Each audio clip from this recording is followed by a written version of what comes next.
Ko Pao. This is Kai Opua Fife with the Koani Foundation, bringing you yet another segment of Voices of Truth, one-on-one with Hawaii's future. And we're still on the windward side, almost not, of Oahu.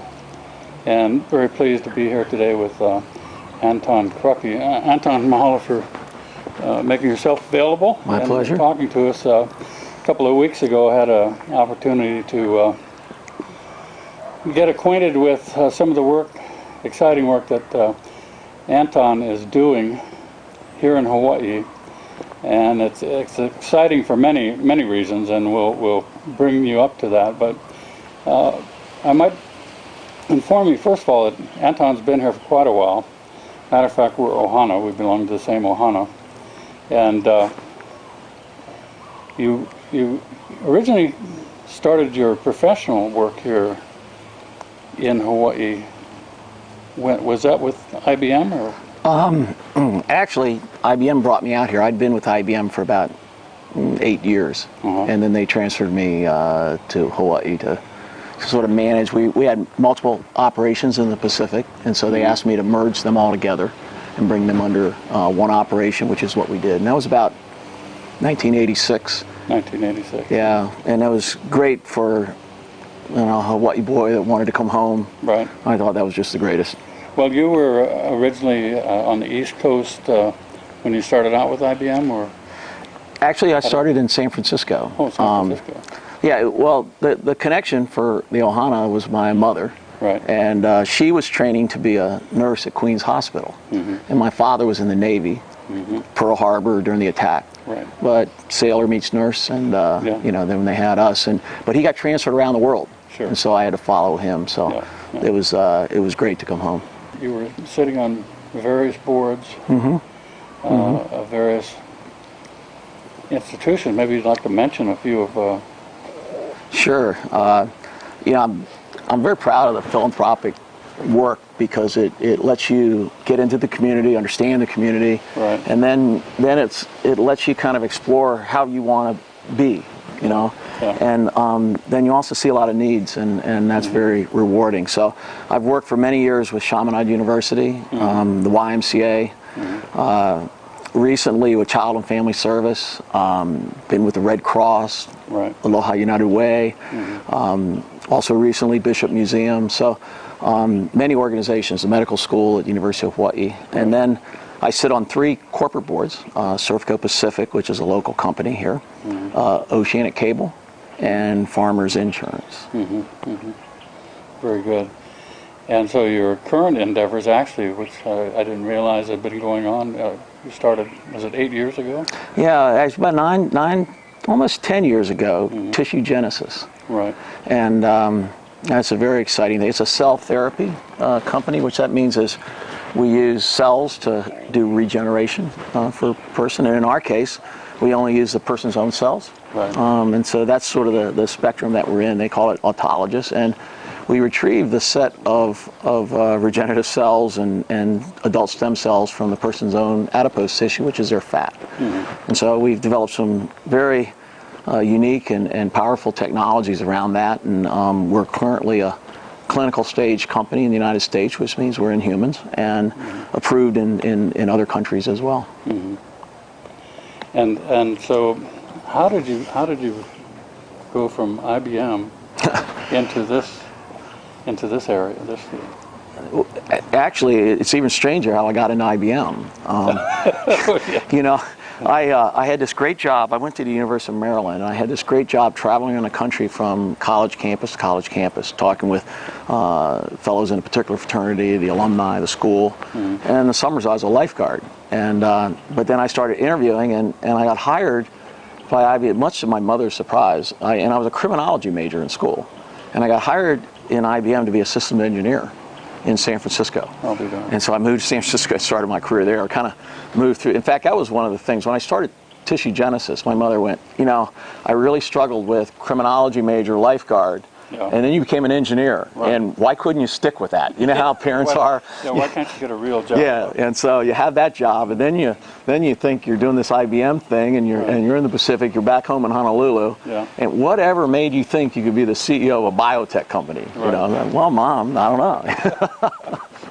We have 3 approved clinical trials, Yeah. and then we're working on more. And then we have other projects. We do a lot of contracts for the Department of Defense, and recently we've done some very exciting work with NASA and the space program. So how does what you do impact the people of Hawaii? One thing we're all concerned about is technology or industry or economic ventures in which the majority of the benefit goes outside of Hawaii, or on the other hand, the majority of the skill sets come from outside Hawaii, and how does that interface here at home in Hawaii? Well, I'm dedicated to Hawaii. I'm dedicated to Hawaiians, and so that frames everything you do. And once you understand that framework, then decisioning is easier. Where I learned that, and is I had a desire, but it's one thing to have a desire, then you have to learn, right? And I learned from 2 people primarily. IBM had job training centers across the country, and when I came here, there wasn't a job training center. And I thought this would be a good idea, and what we would do at the time we would partner up with a local charity or philanthropic organization to work with them, so it'd be a community-based thing. And so with my heritage, I chose Alolike, and at the time Winona Rubin was the head of Alolike, and so I went and I spoke to her about what we'd like to do. We would bring in instructors, we'd have the computers, but they would run the organization, and it was just beautiful. I mean, it was free, and 17 weeks they could learn how to, not only about computers, but workplace, how to come to work, how to be at work. I mean, it's intimidating if you're not in that place to come, and it shouldn't be, because you have all the skills. You have what you need. It's just you don't know that you do. You know, and I'll never forget. I used to always I love the graduations a lot, but I would always go down and I'd do a work session with the students. And one of the work sessions we were talking about interviewing and such, and I was talking about, well, you take your experiences and you wrap those into, I'm thinking resumes and things like that, and it'd be nice if you had an experience, right? It'd be nice if you had a successful experience. Lacking that, it'd be nice to have a degree, right? Lacking that, well, we're going to give you a degree, so you something. But I was working through this, and this one woman, she raised her hand. She lived in Waimanalo, and she said, Mr. Krucky, that's nice and everything, but what happens if you haven't been doing anything? And I just about wanted to jump out and give her this thing, and I held myself, and I said, Anton, this is actually a learning moment for you, And so I stopped and I asked her, well, while you weren't doing anything, what was generally going on around you, right? And she said, well, I've just been at home. I've been taking care of a child and my neighbor's child, and that's all I do. I said, okay, well, how are these children doing? Are they okay? Yeah, they're fine. They're fine. And you feed them, right? You fed them. And she goes, yeah. And I said, I bet that you didn't go out every meal and buy them their food. Oh, no, I go to the store and I'd gather up what we needed. And I said, but I have to admit, I'd forget. And I'd go down and find a few things. And so she went through some of those activities. And I said, okay, well, let's take what you do and let you know how important it is. First off, responsibility may be the most important thing you do at work, right? Being responsible. And not only is being a parent one of the most responsible things you can do, but somebody else recognizes you as responsible because they gave their child in your care. I mean, that's huge. Not only are you responsible, you're recognized as responsible. Let's talk about some other. You said it was, it didn't cost you as much to go down and buy the food. Well, that's budgeting, right? And you're thinking ahead and planning, right? And then she said, but yeah, sometimes I forgot. Flexibility, right? And so, there are the things that people buzz through that you line up at work where, the person needs those words to start to see you in the picture of the solution, right? But you don't have those words. And so I'd like to give you those words from your everyday life. And then let's let you shine through and see how it goes. After that piece, and like I said, it was a learning moment for me, then it even went a little bit further when Haunani Apoliana, she taught me how we could articulate Hawaiian values in the workplace. And the reception of that even became more powerful. And so, you know, great people to work with and to mentor you and to teach you, right? Yeah. Very powerful people, those women. And so that dedicated me to the concept of the mines in Hawaii. So that was more people trying to get started. And then when I was with IBM, we did, you know, other internships, and I was hiring and great training programs. And then now I'm into another phase. What was it, 92, 93, after Hurricane Iniki, there was an effort by a lot of people to help Kauai because we got bombed so badly over there by Iniki, and he put together kind of an assistance program for Kauai that people are still talking about over there. Ah, well, that's nice that they are. It was very rewarding for us. I mean, we thought about when that happened. Interestingly enough, we only did maintenance mostly over there, and our salespeople flew over. Right. But our maintenance group was in the middle of a building, and so actually their phone lines still worked. We had contact with them, and then we were letting other people use that contact. Right? Come in anytime, use the contact. Right. And then with the power situation being what it was, we quickly, because quickness was important, right, to get the things, we decided that we would analyze anybody that was in IBM, mainland, Honolulu, on Kauai. Yeah. If the family had somebody, you know, had a family over there, Right. didn't have to be working for IBM. Right. If they had a family over there, we would donate a generator to that family unit. Turned out, we figured out it was about 26. A woman named Diane Hazelwood that worked for me organized that program, and she was fantastic. And so we took those generators and we shipped them over there. When I went to IBM and asked them for that, there was these group of guys that made that decision, and they looked like they would be the most least understanding three guys that I ever ran into. So I was very scared. And I went back and I told them a story about, you know, storms come and they leave devastation, but they have a cleansing effect. And I was taking them through this whole story, and these guys looked at me and they said, "Was it the right thing to do?" I said, I believe so. And they said, "Well, go do it." That was it.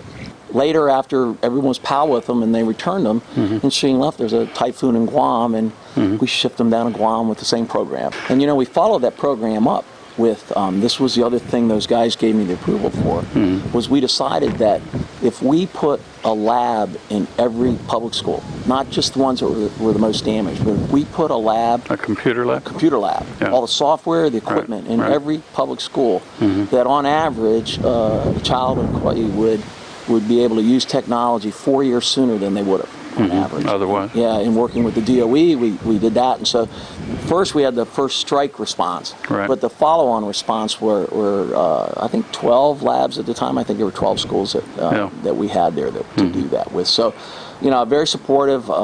They liked having somebody that was Hawaiian, that was local here, but the company couldn't have been more supportive. Yeah. Well, that's pretty amazing. I mean, the generators, you know, that's what we call in the disaster as a response, you know, as you say, response. And then recovery is what comes after the most immediate needs, and that would probably be the computer labs as the schools got back online and so forth, because the schools were shut down for quite a while too. Right. So, well, but also that people care. Yeah. You know, people care is an important part of recovery. Yeah, that's right. It can get pretty frustrating, you know, to be unless you've been through a disaster of any sort. It's pretty hard to relate to, you know, the mental state that people get into. Yeah, and I think that if people are caring and helping, it lets people move on and move out of the victim stage, and then they start rebuilding. But very difficult to do on your own energy. Yeah, we all need help at times. Well, the interesting thing on Kauai, and not to get hung up on this Iniki thing, but out on the west side where there was no power for the longest period of time, you'd go out there, no lights, nothing going on except perhaps an occasional kerosene lantern. And if you pulled over to see what was going on, you saw gatherings of ohana, could be 15, 20, 30 people who were combining their resources, getting together every night and pooling their food and spending time together that when things were burgeoning and everything was great, they couldn't do. They were too busy. They were too busy working their 2 and 3 jobs. So it has two sides There's to that. nice life lessons in there. Yeah, there is, that's for sure. So anyway, getting back to tissue genesis and your incorporation in the community, how are you doing with that? Well, I guess following the same kind of a model, an approach as far as attracting, recruiting. Yeah, well, finding the people, considering how our size, hasn't been that much of a difficulty. We've tried, we get a combination of investors and our contracts that keep us going. And most of our investors are corporations and individuals in Hawaii. And if not, they have a connection to Hawaii and they understand our goals about what we're trying to do. Because there's been some investors we've actually said, well, maybe this isn't the right thing for you because we've got some things going on that are important to us. And so in any of these kind of endeavors, you've got a business plan, the market and everything else. But we're based in Hawaii. We do our research here. We outsource the manufacturing and such other places, but our market is worldwide. We've done events in Europe, Asia, and in the United States too. So, it really is a Honolulu-based company, but a worldwide set of activities. Global. Yeah, global. Yep. And so we had all those components. Do you have good investors? Do you have Institute of Higher Learning, and you have intellectual property laws in the United States, which are powerful, and you kind of go through that litany of different things, and what do we think we can build. But for me, when we started the company, and I know we've talked about this before, I have 3 pillars, and those 3 pillars give me a lot of energy. And if you're doing something already 10 years, you need to continue to remember why you do what you do, so that you don't get tired, you don't get frustrated. Your purpose is a very engaging thing. I mean, I think parenting's like that, all those kind of things, you get a lot of energy from that. And so the 3 pillars I had were to create wealth, to interject ourselves in the quality of someone's life, and then to give our bright young minds in Hawaii an opportunity to do something they would have never been able to do before. And like I've told you before, never is a big word. It changes everything. Not good, not striving towards the top. It's over the top. Going to places people hadn't been. So the concept of creating wealth is bringing new money into the islands, so that once that money is here, we spend it, we use it, we hire people. But I think that creating wealth is really how you create jobs. It helps the banks, it helps the insurance companies, it helps the gas, and whatever. It helps create jobs. And so creating wealth was the first pillar. The second pillar about interjecting ourselves in people's lives, one of the things recently I'd like to talk about was we started a clinical trial last spring in Louisville, Kentucky. In this particular clinical trial, we are able to build a vascular graft for people that maybe they've had, like in their legs, they've already harvested vessels from one leg to the other, and they've run out of vessels to harvest, right? And the reason why they're doing that is you're robbing Peter to pay Paul, but you're trying to keep your leg. The end road to that thing is amputation. And so there's a man, a senior man, that was on the docket, on the records, to have his leg amputated last August. So he's scheduled, going to come in, leg amputation. Doctor says there's a clinical trial right here in Louisville where they can build a vessel for you using your own cells. So we take a material, and inside we coat the inside of that material with the patient's own cells that we've gotten from our technology, from them. And then that keeps the body from reacting to it, the immune system from reacting to it. So that guy was slated in August to have his leg amputated. He was in the clinical trial. He's walking on his leg today. Now, I don't know how long that will last. I hope a long, long time for him. But, we have interjected ourselves positively, in the quality of his life. And I think the different things we're doing have great potential to do that again and again. The third part that is really near and dear to my heart is this thing about the bright young minds in Hawaii.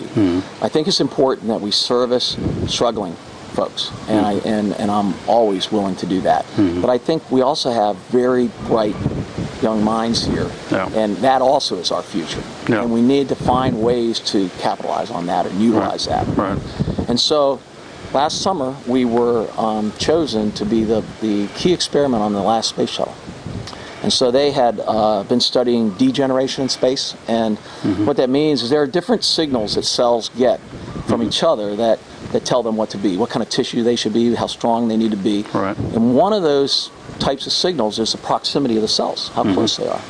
Well, in a microgravity environment, that relation changes just a little bit. Right. And they were finding that the cells then started to almost act old, right? Like an older person's would. They weren't generating as fast. And one of the analysis and the formula said that if an astronaut got on a spaceship and took off from Earth, landed on Mars, they get off the spaceship an inch shorter. So the dynamics of that are huge. We signed another contract with the International Space Station, and we've got some local engineers and some newly hired that are working on these biochambers right there in our lab in Honolulu. And so again, you know, continuation of that same concept. And we just had Ames came out and visit us. They had a team of about 10 project people. Right. They were so impressed with our engineers. They walked away saying, well, we've got to do follow-ons to this. We have to do that. And so it's real production. It's these bright young minds getting a chance to show what they have, but they're the ones showing it. You know, my job is to build a stage for them, but they're the ones showing it. And, and it's just a great thing to see and witness and be part of. Well, we're fortunate to work with a lot of young people here in Hawaii, and it's invigorating and it's exciting just to see the quality of student that's working its way up through, even through the public school systems. You know, the natural energy and the excitement about whatever they happen to get involved in. And of course, it's up to us, I feel, to give them the opportunity to get involved in anything, just so that they can experience that exhilaration, you know, that comes at being able to be really good at something, even if it's not what they wind up doing ultimately. I really dislike when people tell kids you can't do that. Yeah. You know, we need to keep their dreams, foster them. You know, when we bring high school students in, we put them in the lab coats, we let them see our scientists, and hopefully that visualization, they start to see themselves in that lab coat working as scientists. Now, they might not become scientists, but it could go off into music, you know, go into anywhere. It's just that feeling of going forward, and they can see that it's happening here in the islands. So I know on Kauai we have a huge interest, not only in the student population, but I mean in the adults in robotics. You know, and the competitions that go on. I mean, those kind of things just feed on that energy that's there, and the early successes, the early little victories. You know. Well, you know, we do very well nationally in the robotics competition. I went to this year's regional sessions that were here, and it was a basketball one, and you know, competing. But you know, they have to team up with other schools, and then they break up in new teams, and there's a lot in that program. There's advertising themselves. There's the internet and filming. Communication. Yeah, it's not just the robotics, and a lot of dedicated teachers and parents. Oh yeah, definitely. And you know, on the national stage, you know, Wailua and some of those schools, they perform quite well. You know, and it brought home some trophies, some, you know, top recognition. And they recognize them for different things, not just the robots themselves. You know, I think we stand tall in that. And I would say anybody that has an opportunity to go to that really ought to. You'll be amazed. You'll be amazed. Well, I'd like to end on that positive note. I'd like to thank you again, Anton. Keep up the good work. And my name is Kai Opua Fife, once again, for the Kiwani Foundation, Voices of Truth, one-on-one with Hawaii's future. Hui ho and mahalo.